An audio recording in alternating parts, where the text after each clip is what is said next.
नमस्कार, आप सभी का बहुत बहुत स्वागत है। मेरा नाम रूबिका लियाकत है।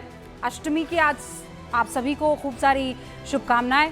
दिल्ली के बहुत से ऐसे इलाके हैं जहां पर आज कंजकाओं को बाकायदा भोज करवाया गया, देवी पूजन किया गया है और इसके बाद नवमी को कई लोग कहते हैं देश के दूसरे हिस्सों में समापन होगा नवरात्र का। बहरहाल ये मौका त्योहारों का है और इसी बीच एक आपने मुहिम देखी होगी और ये मुहिम फिर उसके बाद दूसरी तरफ भी चल निकली थी। I love Mohammed, I love Mahadev. Love में किसी को कभी कोई दिक्कत होती नहीं है। परेशानी तब हुई जब इस लव के पीछे एक नफरत का एंगल जोड़ता हुआ एक शख्स नजर आया। आरोप यही लगे कि वही है जिसकी वजह से बरेली में जुमे की नमाज, अल्लाह की इबादत के लिए जो तमाम नमाजी वहां पर पहुंचे थे, वहां पुलिस और इधर नमाजी और फिर एक दूसरे के ऊपर वार पलटवार हुए थे। और ये सब तब हुआ जब तौकीर रजा ने यह कहा कि हम सबको आई लव मोहम्मद को बचाने के लिए आना होगा, इकट्ठा होना होगा। तो जुमे की नमाज के बाद हुए हंगामे पर आज सबसे बड़ी कार्रवाई हो गई है। तस्वीर सामने आ गई उस कार्रवाई की। यह तस्वीर आप देख रहे हैं। पूरे प्रदर्शन का मास्टरमाइंड कौन माना जा रहा था? तौकीर रजा। उनके काले साम्राज्य पर बाबा का बुलडोजर चल पड़ा। बरेली को हिंसा की आग में झोंकने की साजिश रचने के खिलाफ सीएम योगी आदित्यनाथ ने कई मंचों से सख्त तेवर दिखाए थे। याद कीजिए, योगी आदित्यनाथ ने साफ कह दिया था कि तौकीर रजा शुक्रवार को हंगामा खड़ा करने की साजिश रचने के दौरान शायद ये भूल गए थे कि उत्तर प्रदेश में किसका शासन है। आप भी उस बयान को सुन लीजिए। ये वही लोग हैं जिन लोगों के दंगों के कारण प्रदेश में कोई निवेश नहीं आता था, कोई उद्योग नहीं लगता था, कोई विकास का कार्य नहीं हो पाता था। और आज पिछले 8.5 वर्ष के अंदर उनकी मंशा सफल नहीं हुई। अब नए नए तौर तरीके अपनाने का कार्य कर रहे हैं। लेकिन याद रखना होगा, वे जितना सोचते हैं उससे ज्यादा हमारी पहले से तैयारी रहती है। और जब भी दुस्साहस करेंगे ऐसे ही पिटोगे जैसे बरेली के अंदर पीटे गए हो। और इसीलिए ये कयास लगातार लगाया जा रहा था कि कभी भी तौकीर रजा के दामाद मोहसिन रजा की सरकारी जमीन पर अवैध कब्जे पर, उस जमीन पर जो अवैध कब्जा हुआ उस पर बुलडोजर चल सकता है। और आज वो चल गया। शुक्रवार को प्रदर्शन हुआ। शनिवार को इस प्रदर्शन के मास्टरमाइंड कहे जाने वाले तौकीर रजा को पुलिस ने हिरासत में ले लिया था, जिसके बाद एक एक करके तौकीर रजा के रिश्तेदारों और जो उनकी अवैध संपत्ति है उसको खंगालने का काम शुरू हो गया। रविवार को तौकीर रजा के करीब जो 4 होटल्स हैं, उनके करीबियों के जो 4 होटल्स हैं उनको सील कर दिया गया। सोमवार को बरेली के पहलवान बाजार में 74 दुकानें सील कर दी गई। आज तौकीर के दामाद की अवैध संपत्ति पर बुलडोजर चला दिया गया और उसका जो रिजॉर्ट है वो भी सील कर दिया गया है। इस कार्रवाई से योगी आदित्यनाथ सीधा और साफ संदेश देना चाह रहे हैं कि उत्तर प्रदेश में कानून हाथ में अगर किसी ने लेने की कोशिश की तो अंजाम क्या हो सकता है। हालांकि योगी आदित्यनाथ के बुलडोजर एक्शन पर सुप्रीम कोर्ट ने, आपको याद होगा, कुछ पाबंदियां लगाई थी। 13 नवंबर याद कीजिए 2024, अपने एक आदेश में सुप्रीम कोर्ट ने कहा था कि किसी भी आरोपित या यहां तक कि दोषी की संपत्ति, घर, दुकान या ऑफिस आदि, वो भी कानूनी प्रक्रिया का पालन किए बगैर ध्वस्त नहीं की जा सकती है। ऐसा करना असंवैधानिक है। न्यायाधीश बनकर कार्यपालिका किसी को दंडित नहीं कर सकती। लेकिन इसके साथ कोर्ट ने अपने आदेश में एक और चीज मेंशन की थी जो महत्वपूर्ण है यहां जानना। ये जो आदेश आया था उसमें यह भी कहा गया था कि यह आदेश किसी भी सार्वजनिक संपत्ति पर अतिक्रमण और अवैध कब्जे के बारे में लागू नहीं होगा। ऐसे अतिक्रमण के विरुद्ध कार्रवाई की जा सकती है। Justice B R. गवई और जस्टिस के.वी. विश्वनाथन की पीठ ने बुलडोजर कार्रवाई के खिलाफ दाखिल जमीयत उलेमाए हिंद और दूसरी याचिकाओं पर यह आदेश दे दिया था। बरेली में आज का बुलडोजर एक्शन उसी आदेश के तहत है, क्योंकि जहां बुलडोजर चला है वो सरकारी जमीन है और तौकीर रजा के दामाद मोहसिन रजा ने उस संपत्ति पर अवैध कब्जा कर वहां गाड़ियों का चार्जिंग स्टेशन बनाकर रखा था, यह ऐसा आरोप है। इस पूरी कार्रवाई के पीछे असल में आई लव मोहम्मद का पोस्टर विवाद है, जिसको लेकर अचानक त्योहारों के मौसम में पूरे देश में प्रदर्शन का नया दौर शुरू हुआ। प्रदर्शन एक अलग बात होती है, लोकतंत्र में प्रदर्शन करना आपको अधिकार है, ये संविधान ने आपको हक दिया है, ये आपका हक है कि आप प्रदर्शन कर सकते हैं, लेकिन वो प्रदर्शन हिंसक रूप नहीं ले सकता है। गुरुवार को गूंज में हमने आपको बताया था कि कैसे पूरे प्रदर्शन के पीछे एक फर्जी कहानी चली, गलत फैक्ट्स रखे गए। तौकीर रजा जैसे लोग हैं जो भड़काकर अपना उल्लू सीधा करने में लगे रहते हैं, और इसीलिए ताबड़तोड़ कार्रवाई एक मैसेज है कि सड़कों पर भीड़ के दम पर गुंडागर्दी की कोशिश कम से कम उत्तर प्रदेश में तो बर्दाश्त नहीं की जाएगी। इसीलिए आज गूंज में बड़ा सवाल यही है कि क्या भीड़ को उकसाने वालों को मालूम नहीं है कि उसका नतीजा क्या होता है? तौकीर रजा जैसे लोगों का टूल किट जुमे की नमाज पढ़ने वाले लोग क्यों बन जाते हैं? शुरू कर रहे हैं गूंज।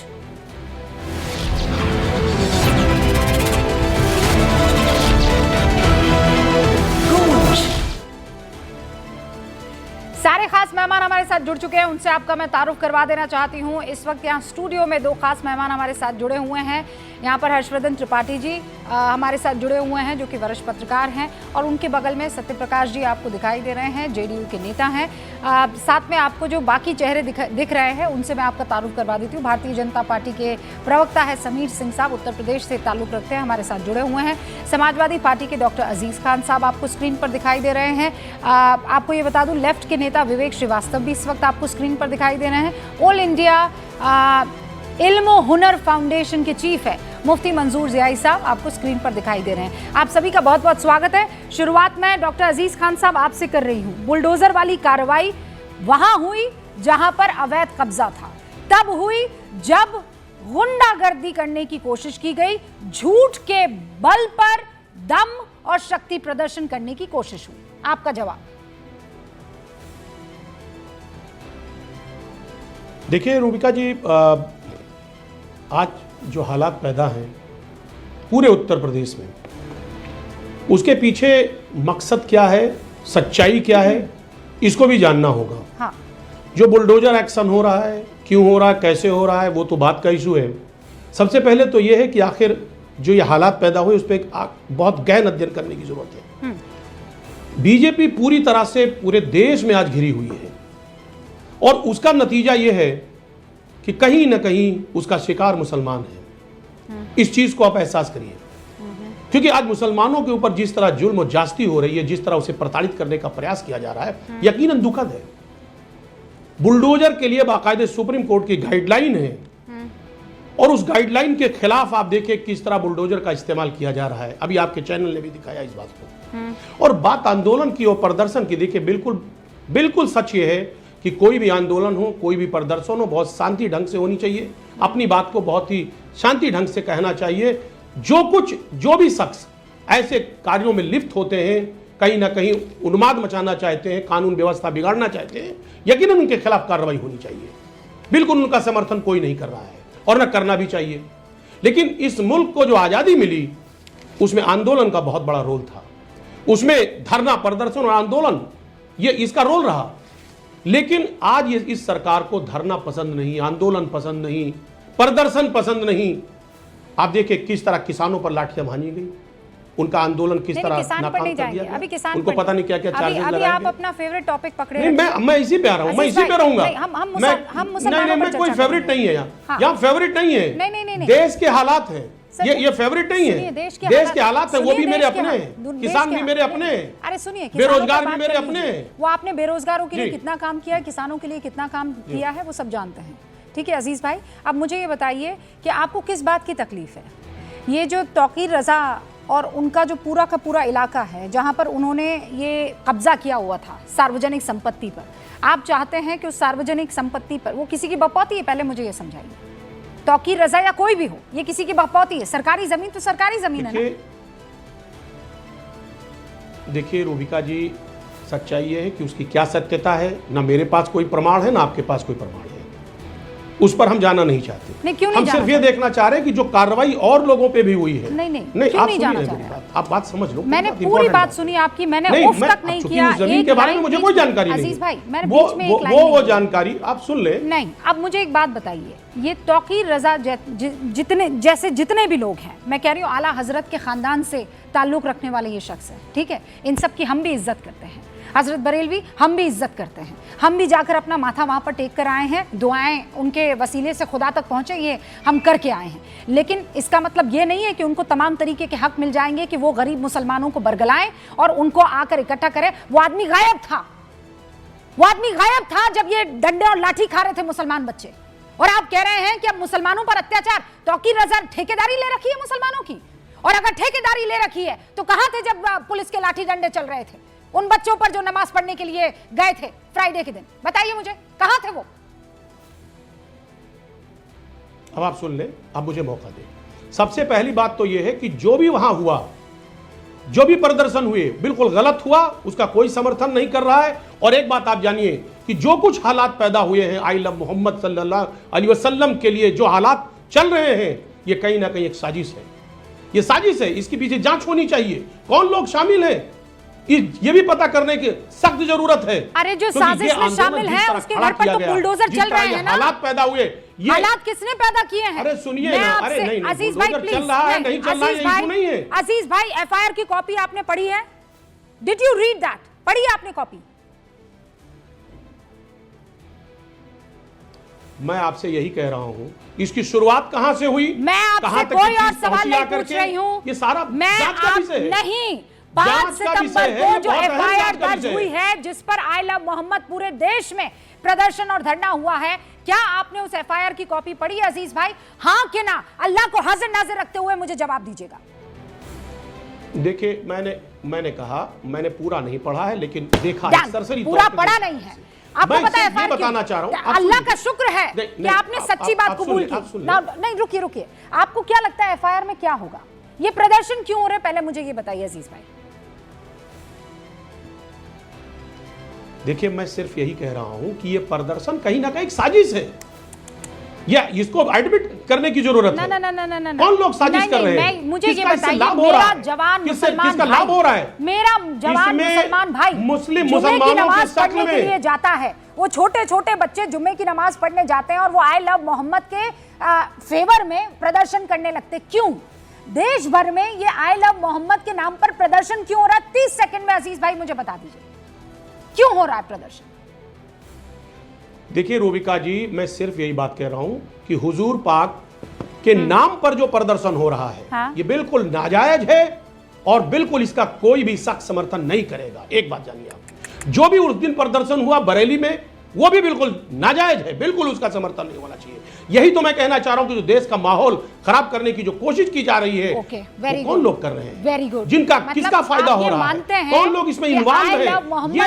ये जांच का विषय कहीं ना कहीं। एक सेकंड, हम लोग ट्रैक पर हैं।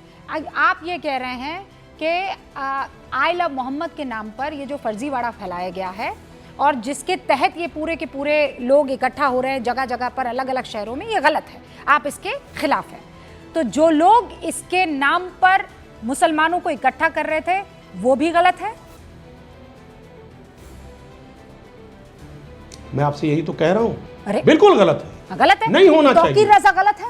और नहीं, आप सुन लीजिए, नहीं, मैं कह रहा हूं ना कि इस तरह जो प्रदर्शन और इस तरीके की बातें जो हुई, तौकीर रजा गलत है ना, है तो बहुत खूबसूरती उनके खिलाफ एक्शन होना चाहिए ना। मैंने आपसे कहा कि जो भी बरेली में हुआ वो बहुत दुखद है, बिल्कुल नहीं होना चाहिए भैया। मैं कह रही हूं इस तरह प्रदर्शन, इस तरह सुनिए, आप तौकीर रजा को भूल जाइए। रूबिका लियाकत के कहे पर कुछ लोग इकट्ठा हो जाते हैं, उन्माद फैलाते हैं और जमकर हिंसक हो जाते हैं। पुलिस को पता चलता है कि ये जो कुछ भी हुआ है रूबिका लियाकत के कहने पर हुआ है। रूबिका लियाकत पर एक्शन होना चाहिए कि नहीं होना चाहिए? देखिए, दो बातें हैं यहां, थोड़ा समझ लें। चूंकि उन्होंने बाकायदे वीडियो वायरल किया था, आप सुन लीजिए मेरी बात। पुलिस को सतर्क होना चाहिए। सुनिए मेरी बात, प्लीज। अब सुनिए, पुलिस को सतर्क होना चाहिए। इंटेलिजेंस फेल्योर था। के खिलाफ एक्शन होना चाहिए कि नहीं होना चाहिए? मैंने आपसे यही अर्ज किया कि जो कुछ एक्शन हो रहा है या होगा, वो जो भी परिस्थितियां पैदा हुई उसके हिसाब से क्या बेहतर है क्या नहीं बेहतर है उसके लिए हम फैसला नहीं कर सकते। लेकिन इतनी बात मैं जरूर कहना चाहूंगा, सुनिए, आप ना निगल पा रहे हैं ना उगल पा रहे हैं। नहीं, मैं बिल्कुल नहीं फंसा हूं, सुनिए, अब आप सुनना नहीं चाहेंगी, नहीं आप सुनना नहीं चाहेंगे, नहीं, आप सुनना नहीं चाहेंगे, मैंने सुन लिया, मेरी बात सुन ले। मैं 5 मिनट से आपकी सुन रही हूँ, आप मुझे सीधे तौर पर जवाब नहीं दे पाए। मैं घुमा फिरा कर बात करने की आदी नहीं हूँ, मुझे आदत नहीं है सर। मैं जो बात करती हूँ क्लैरिटी के साथ बात करती हूँ, और इसीलिए आपको मुश्किल हो रही थी तौकीर रजा का नाम लेने के लिए, तो मैंने अपना नाम ले दिया कि चलिए मैंने कुछ गलत किया, क्या मेरे पे एक्शन होना चाहिए कि नहीं होना चाहिए? सत्यप्रकाश जी, एक्शन होना चाहिए उस शख्स पर कि नहीं? बुलडोजर चला, ये चलना चाहिए कि नहीं? I start the debate now. Rubika Liaquat ji, Bharat में सभी धर्म के सभी प्रतिबिंबों, उनके महान लोगों और सभी महापुरुषों के प्रति सदैव सम्मान का भाव और प्रेम का भाव सबके मन में रहा है, और उस नाम पर किसी भी लोगों ने कोई भी तरह की हिंसा फैलाई हो, नफरत फैलाई हो, कानून ने उसके ऊपर सदैव शिकंजा कसा है, और कानून से ऊपर कुछ भी नहीं है। किसी भी व्यक्ति को किसी भी नाम पर, मेरे नाम पर, आपके नाम पर, किसी धर्म के किसी महान व्यक्ति के नाम पर किसी भी प्रकार की हिंसा फैलाने का कोई अधिकार किसी को नहीं है। ये बात सब समझते जानते हैं, और सभी राजनीतिक दल इस बात को स्वीकार भी करते हैं। सवाल ये उठता है कि वो कौन लोग थे जिसने आग लगाई। वो राहत इंदौरी साहब का शेर है ना कि लगेगी आग तो आएंगे जद में सभी के घर, उस मोहल्ले में सिर्फ मेरा मकान थोड़ी है। कानून का राज है, सुप्रीम कोर्ट ने गाइडलाइन जारी की है, राज्य सरकार का अधिकार है कि उस कानून के मुताबिक किसी भी कार्रवाई को करने के लिए वो स्वतंत्र है, और हिंसा के माहौल को समाप्त करना और कानून का राज स्थापित करना राज्य सरकार का प्रथम कर्तव्य भी है। Okay sir. अब रूबिका लियाकत जी करें या तौकीर साहब करें, कानून की नजर में दोनों बराबर हैं। या मैं करूं या अजीज खान साहब करें, कोई भी करें, सरदार पूरन सिंह करें, बिल्कुल, या फिर कोई पादरी करें, बिल्कुल। अगर आप देश के अमन चैन को किसी भी तरीके से खतरे में डाल रहे हैं तो आप पर एक्शन होगा, और उस एक्शन को कोई माइका लाल नहीं रोक सकता है। पीरियड। सिंपल और बहुत ही सरल बात है। बाकी सारे मेहमानों को सामने लाया जाए। हर्षवर्धन त्रिपाठी, सीधे तौर पर यह कह दिया जाएगा कि देखिए, क्योंकि वो मुसलमान थे इसीलिए फौरन एक्शन हुआ, उनके घरों को तोड़ दिया गया, 74 लोगों को गिरफ्तार कर लिया गया, हिरासत में ले लिया गया है, सिर्फ इसलिए क्योंकि वो मुसलमान। देखिए रूबिका, सबसे पहले तो ये बड़ा दुखद हो जाता है जब पार्टियों के प्रवक्ता आते हैं और उस विषय पर भी वो बात नहीं करना चाहते जिस विषय के लिए बुलाया गया है। मैं तो सोच रहा था कि एक आध लाइन तो आज के विषय पर आए, वही अजीज खान साहब का कुछ कीवर्ड हैं वही निकालते हैं, मुसलमान बड़ा खतरे में है, मुसलमान बड़ा अत्याचार हो रहा है। आपने पूछ लिया, अच्छा ये तो बता दीजिए अभी के अत्याचार वाला कुछ बता दीजिए, तो कुछ उनको जानकारी ही नहीं थी। और आप लोग सोचिए ना, मतलब जो आप लोग टीवी की डिबेट देखते हैं तो ज़रा सोचिए, रूबिका के सवाल का जवाब उनके पास नहीं है। और मैं चूंकि आपके साथ उस दिन भी डिबेट में था, बहुत शानदार तरीके से आपने पूरा घटनाक्रम बताया था कि आई लव मोहम्मद पर तो किसी ने एतराज किया ही नहीं था, झगड़ा उसका था ही नहीं, और न तो उसमें कहीं ये शिकायत थी कि मुसलमानों पर कोई अत्याचार हो रहा है। उसके बाद जो कुछ हुआ अलग अलग जगहों पर, उस पर FIR थी, और वहां पर जाकर रुकना चाहिए था। उस दिन भी मैंने चिंता जताई थी, आज फिर कह रहा हूं, आई लव मोहम्मद जैसे पोस्टर इसलिए नहीं लगाने चाहिए कि कुछ भी हो जाए, किसी वजह से कहीं गड़बड़ हो जाए, किसी वजह से कहीं कट जाए। अभी एक जगह का हमने देखा था कि वो कुछ लोगों ने रंगोली उत्साह में बना दी, उसके बाद बवाल हो गया। तो अब क्या उत्तर प्रदेश में तौकीर रजा जैसे लोग, जिनके आगे मौलाना लगा हुआ है, जिनका परिवार, जिनके लोग एक समाज के लिए, एक समुदाय के लिए वो बहुत, मतलब उनका दर्जा है, और उसके बाद वो क्या करते हैं, ऐसा भड़काऊ बयान देते हैं जिससे बरेली के लोग, उनके समर्थक जो हैं वो निकल कर सामने आ जाते हैं, दंगे की स्थिति बन जाती है, पुलिस के ऊपर वो हमला करते हैं, और जब पुलिस लाठीचार्ज करती है तो कहते हैं देखिए मुसलमानों पर अत्याचार हो जाता, तब अजीज खान जी को विषय मिल जाता है। मुझे लगता है ये खतरनाक है। और आपने शुरुआत में कहा कि आज अष्टमी है, मेरा भी आज व्रत है, लेकिन क्या नवरात्र के वक्त इस तरह की चीजें, क्या पर्व उत्सव त्योहार के वक्त इस तरह की चीजें, ये किसी भी तरह से ठीक है? कौन है जो हिंदुस्तान में जहर घोलना चाह रहा है, और जहर घोलना चाह रहा है उसके खिलाफ नेता नहीं खड़े हो पा रहे, उन पार्टियों के लोग जो बाकायदा जनता से वोट मांगने जाते हैं, ये ज्यादा दुर्भाग्य की बात। ओके, अब यहाँ पर बीजेपी के राष्ट्रीय प्रवक्ता समीर सिंह भी बैठे हुए हैं। समीर सिंह साहब, ये बुलडोजर चला, आपको याद दिलाया जाएगा सुप्रीम कोर्ट के उस आदेश को और उस टिप्पणी को जिसमें कहा गया है कि ये ठीक नहीं है ना? देखिए आस्था जी, दो बातें कहूंगा। अभी मैं सुन रहा था समाजवादी पार्टी के प्रवक्ता, एक तो कानपुर की घटना, और कानपुर की घटना के बाद, घटना कब घटी? 5 सितंबर को। एफआईआर हुआ 10 सितंबर को। सीसी फुटेज के आधार पर इन लोगों ने तोड़फोड़ की, धार्मिक प्रतिमाओं को तोड़ा, नारा लगाया, लोगों को मारा पीटा। मोहम्मद साहब का कोई विषय वहां नहीं हुआ। 10 तारीख और 5 तारीख के बाद 26 तारीख को बरेली में जो विवाद हुआ, मोहम्मद साहब का अपमान कोई नहीं करता, हम भी नहीं करते, और इस देश का कोई नागरिक मोहम्मद साहब का अपमान नहीं कर सकता। हम भारतीय जनता पार्टी के प्रवक्ता होकर कह रहे हैं। लेकिन मैं पूछना चाहता हूं एजाज साहब कि कानपुर के अंदर जो समाजवादी पार्टी का नेता बर्खास्त सिपाही, गाजीपुर का रहने वाला था, जुबैर, गिरफ्तार हुआ, क्या समाजवादी पार्टी ने कभी उसके लिए माफी मांगा जिसने इस फसाद को आगे बढ़ाया? बरेली के अंदर तौकीर रजा कोई नए नहीं है रूबिका जी, इसके पहले भी उनकी गतिविधियां संदिग्ध रही हैं।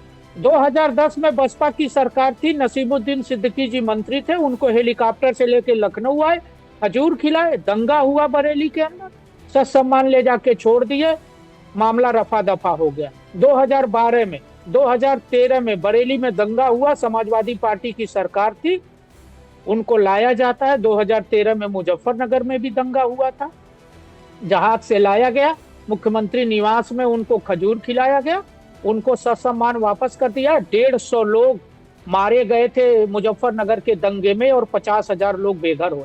मोहम्मद साहब की तो कहीं कोई बात ही नहीं है रूबिका जी।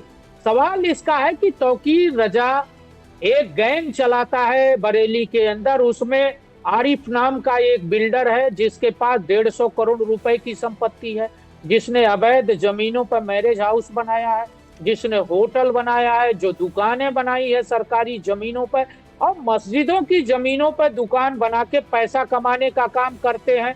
चाहे वो आरिफ हो, चाहे अनीस हो, चाहे नफीस हो, नदीम हो, मुनीर हो, इदरीस हो, और चाहे उनका दामाद मोहसिन रजा हो, ये सब एक संगठित गैंग चलाते हैं। सरकारी जमीनों पर कब्जा करना, धर्म के नाम पर दुकान बनाना, मस्जिदों पर कब्जा करना, और उस पैसे का इस्तेमाल धर्म के नाम पर सांप्रदायिक तत्वों के साथ मिलकर माहौल खराब करने के लिए करना। ऑलराइट समीर सिंह साहब, जो बातें आपने यहाँ कही है, इसीलिए आप कह रहे हैं कि एक्शन लिया गया है, पर मैं कह रही हूँ विवेक जी, अगर एक्शन अब लिया गया है और अगर ऐसे शख्स है तो ये एक्शन तो बहुत पहले ले लिया जाना चाहिए था। मुझे लगता है कि आज विवेक जी भी साथ देंगे, क्योंकि उनका भी मानना है कि ये जो धर्म के नाम पर ये सब दंगा उंगा लोग करते हैं, तो तौकीर रजा के खिलाफ आज वो बोलेंगे, आज निश्चित तौर पर मुझे लगता है।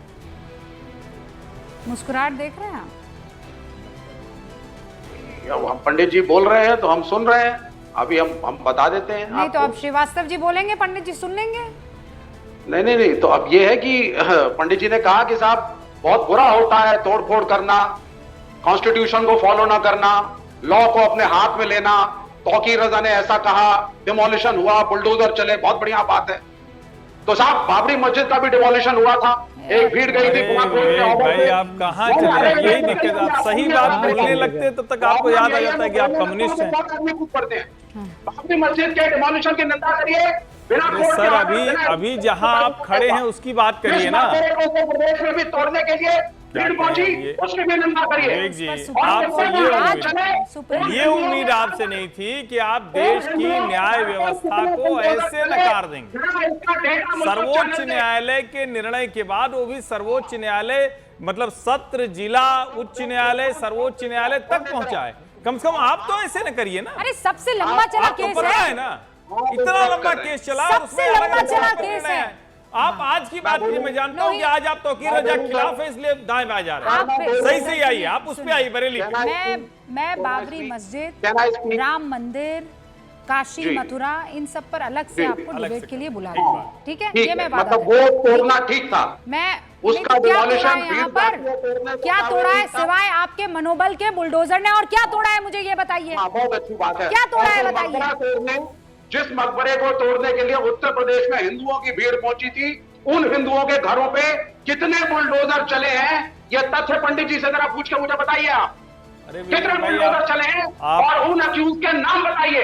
ये बुलडोजर सिर्फ मुसलमानों में चलते हैं, बताइए ना। ये बुलडोजर आपने रिजर्व कर रखे हैं सिर्फ मुसलमानों के खिलाफ। बुलडोजर प्रॉब्लम ये हो गया है, आपका। सुनिए, प्रॉब्लम ये है ना, वो केवल और हिंदुओं को देखकर नहीं बचाए गए और मुसलमानों को देखकर अच्छा, आप हिंदुओं के ही खिलाफ। लोग थे ना जो कह रहे थे कि काशी में भी सब मंदिर तोड़ दिए जा रहे हैं, सब 10 जगह सेकंड सब तोड़ दिए जा रहे हैं, यही 10 सब सेकंड और 10 सेकंड और चलिए चलिए। हाँ बोलिए जल्दी जल्दी, क्योंकि अभी देखिए गड़बड़ हो जाएगी। अभी तो सिर्फ यहाँ तक का काला शर्ट है सर, और थोड़ी दाढ़ी आपकी काली है। मैंने हिंदुओं का नाम गिना दिया जिन जिन पर बुलडोजर चला है।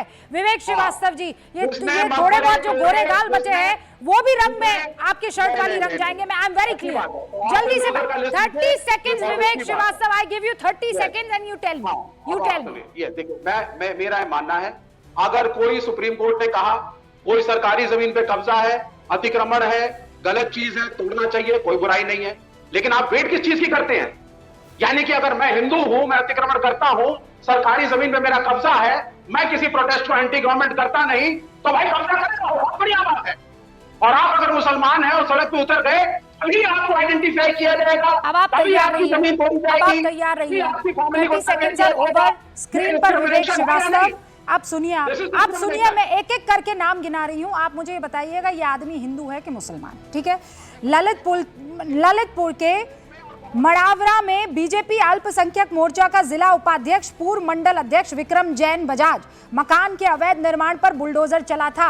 हिंदू है कि मुसलमान? विवेक श्रीवास्तव को स्क्रीन पर लाइए। हिंदू है कि मुसलमान? बुलडोजर चला था, जल्दी बताइए। हिंदू के मुसलमान इसके ऊपर बुलडोजर चला। विक्रम जैन बजाज, हिंदू के मुसलमान? आगे बढ़ रही हूँ। जून 2022, पन्ने खोल दो श्रीवास्तव, मिस्टर श्रीवास्तव पन्ने खोल दीजिए। जून 2022, बरेली के पूर्व बीजेपी विधायक कैसर सिंह गंगवार अवैध कॉलोनी पर बुलडोजर चल चुका है। हिंदू है कि मुसलमान? जुलाई 2022, यूपी के बरेली में बीजेपी के पूर्व नेता योगेश पटेल अवैध बारात घर पर बुलडोजर चला। यह शख्स योगेश पटेल हिंदू के मुसलमान? अगस्त 2022, वाराणसी के सिकरौल वार्ड में वरुणा एनक्लेव सोसाइटी की जमीन पर बीजेपी जिला अध्यक्ष अखंड सिंह के अवैध निर्माण पर प्रशासन ने बुलडोजर चलाया। हिंदू के मुसलमान? नाम बताइए जल्दी। नोएडा की एक सोसाइटी महिला से बदसलूकी करने वाले नेता श्रीकांत त्यागी के अतिक्रमण पर बुलडोजर चला अगस्त 2022। हिंदू के मुसलमान? जल्दी बताइए। कानपुर देहात जिले में अतिक्रमण विरोधी अभियान के दौरान बुलडोजर एक्शन में एक महिला प्रमिला, उसकी बेटी नेहा, उसके what do you not agree? आपने अभी तक मुझे ये नहीं बताया इनमें से कितने मकबरा तोड़ने में इन्वॉल्व थे, कितने अरे भैया विवेक श्रीवास्तव, पहले आपने कहा कि हिंदुओं पर बुलडोजर नहीं चलाता है बाबा। अब मैंने आपको हिंदुओं के एक लिस्ट को, और वो लिस्ट तो अभी 1/4 भी नहीं हुई है, 1/4 भी नहीं हुई है पूरी। अभी लिस्ट पढ़ने गई ना सर, मैं फिर कह रही हूँ विवेक श्रीवास्तव जी, मुंह छिपाते फिरेंगे। एक और बड़ी खबर आ रही है, एक और बड़ी खबर स्क्रीन पर मैं डाल देना चाहती हूँ, उसके बाद मैं आपके पास आऊंगी और बहुत क्लियर हूँ इस मामले में। बरेली हिंसा के एक आरोपी का एनकाउंटर हुआ है, जानकारी ये मिल रही है।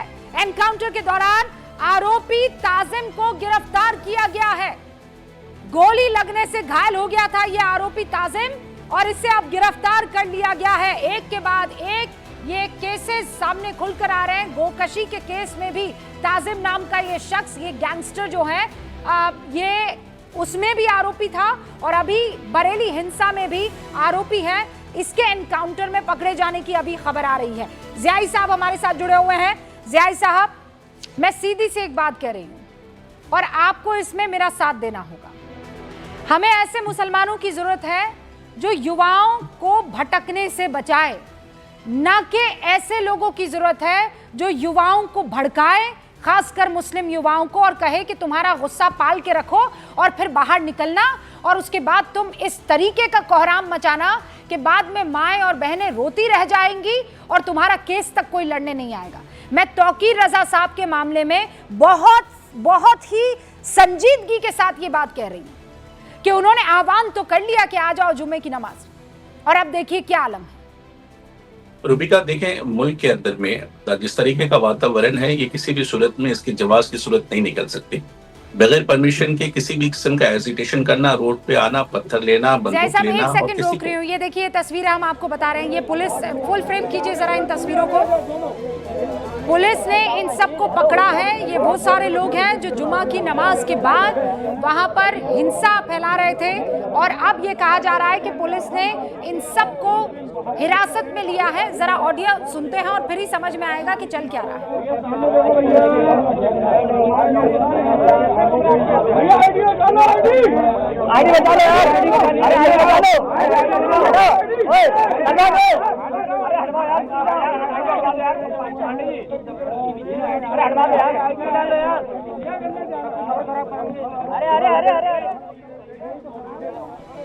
तो इन तस्वीरों को आप देख रहे थे। ये सारे वो लोग हैं जिनसे माफी मंगाई जा रही है। पुलिस जो है इनको कैमरों के सामने, मीडिया के सामने लेकर आई है और आप देखिए ये सारे के सारे जो लोग हैं हाथ जोड़कर अभी माफी मांगते हुए नजर आ रहे हैं। ज़ियाई साहब, देखिए, मैं बहुत ही क्लियर हूँ इस मसले को लेकर के रूबिका, कि देश के अंदर में किसी भी किस्म का ऐसा एजिटेशन जिसके अंदर में विद्रोह हो सकता है, आपस में नाराजगी हो सकती है, गोले बंदूक और पत्थर लेके अगर बाहर निकलते हैं, इस किस्म की किसी भी इजाजत नहीं मिलनी चाहिए। इस किस्म का कोई भी काम नहीं करना चाहिए और समाज के अंदर में मुसलमानों के बच्चों को ये बात बावर हो जाना चाहिए कि आपको ऐसा कोई काम नहीं करना है जिससे आपका, आपके खानदान का, आपके मजहब का नाम पूरी दुनिया में शर्मसार हो। इस तरीके से हाथ जोड़कर, हाथ पैर पर पकड़ करके आपको रहना पड़े और दूसरों के सामने आपका वो चेहरा दिखाया जाए जो कि आपका है या नहीं है वो अपनी जगह पर, लेकिन ऐसा बदनाम और बेइज्जत आपको ना होना चाहिए। ऐसा कोई काम ना करें। सबसे इंपॉर्टेंट ये है कि मुल्क के अंदर में जो वातावरण बना हुआ है वो यही कह रहा है कि अब बच्चों को तालीम की जरूरत है, एजुकेशन की जरूरत है, किसी भी भड़कावे में ना आने की जरूरत है, ऐसे किसी एजिटेशन में शामिल ना होने की जरूरत है जो कि रसूल का नाम लेकर सियासत किया जा रहा हो, जहां पर पैगंबर का नाम लेकर के सियासत किया जा रहा हो। उस प्ले कार्ड पे यही बच्चे लोग जिसका चेहरा आप दिखा रहे हैं, जो प्ले कार्ड लेकर के आगे थे, लेकिन जब उस पर डंडे पड़े तो उस पर रसूलुल्लाह सल्लल्लाहु अलैहि वसल्लम के नाम पर पैर रख करके भी यही लोग जा रहे थे। तो ये बेइज्जती का सामान है। रसूलुल्लाह सल्लल्लाहु अलैहि वसल्लम के नाम की बेइज्जती भी नहीं होनी चाहिए। मुफ्ती साहब, देखिए कोई भी इन तस्वीरों को देखेगा ना तो एक बार के लिए दुख होगा, क्योंकि जिस तरीके से टोपी, दाढ़ी और अबाया पहना हुआ है, कोई भी मियाँ भाई जब इसे देखेगा, मियाँ भाई क्या कोई भी समझदार इंसान, तो वो उसे दुख होगा कि देखो क्या करने निकले थे, नमाज पढ़ने के लिए गए थे, अब देखिए बुजुर्ग लोगों को हाथ पकड़ के और हाथ जोड़कर ऐसे माफी मांगनी पड़ी। लेकिन ऐसा कृत्य किया ना मुफ्ती साहब, मुझे लगता है इसकी जरूरत नहीं थी। इनके ऊपर जो कार्रवाई होनी चाहिए वो हो, लेकिन ऐसा करने की जरूरत नहीं थी। मुझे लगता है कि इस किस्म की जरूरत नहीं थी। जिस तरीके से पेश किया जा रहा है दुनिया के सामने, इसे इन्होंने जुर्म किया है, उसे जेल की सलाखों में डाला जाना चाहिए। उनके ऊपर में जो कानूनी कार्रवाई बनती है वो होनी चाहिए। लेकिन इस किस्म से माफी मंगवा कर इस तरीके से लोगों के सामने उनका ये चेहरा दिखाकर जलील करने का क्या मतलब है, ये मेरे समझ में नहीं आया। मैं हर उस दंगाइयों की मुखालफत करता हूँ, हर शख्स की मुखालफत करता हूँ जिन लोगों ने ऐसा किया। एक बात बताती हूँ, इसकी जिम्मेदारी भी इन्हीं को लेनी होगी। आप ऐसा काम करें क्यों कि आपको हाथ जोड़कर माफी मांगनी पड़े? ना मांगते, मैं कहती हूँ अगर जेल जाना चाहिए, जेल जाना चाहिए, हाँ जेल जाए, लेकिन एक मैसेजिंग भी तो होती है ना सर। वो जो शौदा होते हैं, वो जो लड़कियों को छेड़ते हैं, मुफ्ती साहब, कई बार हमने देखा है ना कि उनको सड़क पर निकाला जाता है ताकि आइंदा से सब हैसियत और औकात में रहें कि लड़कियों को ना छेड़े। आपने देखा होगा ना, वो छेड़खानी करने वाले आशिक दीवाने जो होते, पुलिस उनको फिर घुमाती है कि देख लो तुम्हारा भी हक ऐसा होगा अगर ऐसा। ये मुजरिम है। हाँ वही तो बात कर रही हूं, एक सिंबोलिज्म भी होता है। आशिक दीवाने नहीं है ये। आशिक तो रसूल के अपने आप को कहलाते हैं, लेकिन उसी रसूल सल्लल्लाहु अलैहि वसल्लम के नाम पर रसूल सल्लल्लाहु अलैहि वसल्लम क्यों सर, मैं भी अपनी जान दे दूं?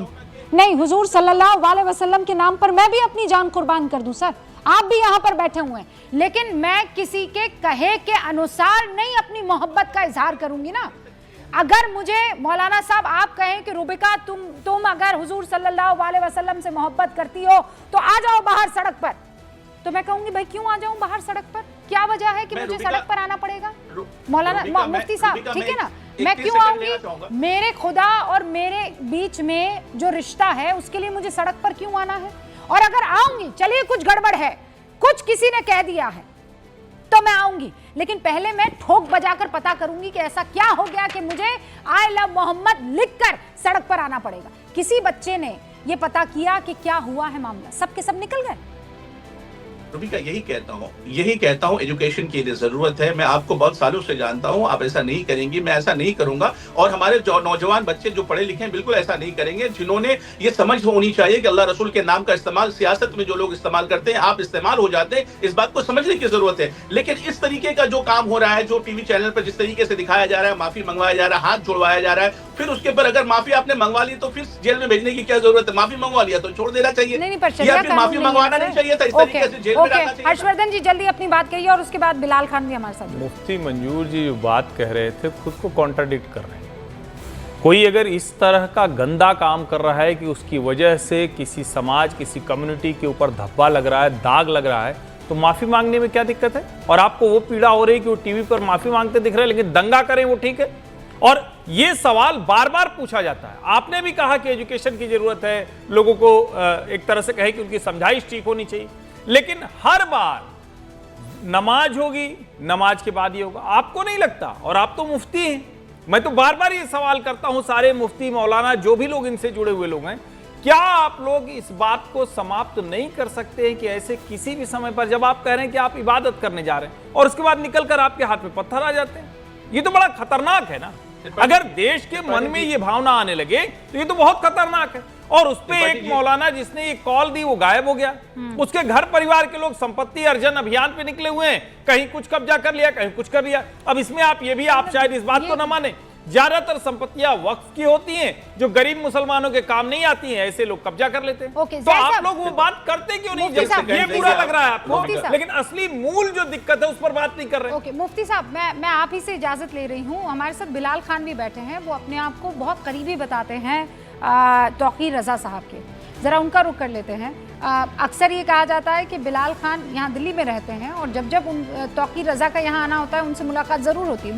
बिलाल खान साहब ज़रा ये बताइए, तौकीर रजा क्यों, किस बात की रिस्पॉन्सिबिलिटी लेते हुए ये ऐसा कॉल करते हैं कि आइए इकट्ठे हो जाइए और उसके बाद यहाँ पर हिंसा हो जाती है? उसकी जिम्मेदारी कौन लेगा? देखिए रुबिका जी, ये आइलम मोहम्मद सल्लल्लाहु अलैहि वसल्लम की बात थी। इस बात पर हर देश का एक मुसलमान एक होना चाहता है, लेकिन जब पुलिस से इजाजत ली गई थी, पुलिस ने इजाजत क्यों नहीं दी? क्यों हम एक पोस्टर लेके एक एहतजाज नहीं कर सकते? भारत मुल्क में रह रहे हैं, भारत मुल्क जो है भारत के संविधान से चलता है। ऐसा क्या हुआ जो करना है?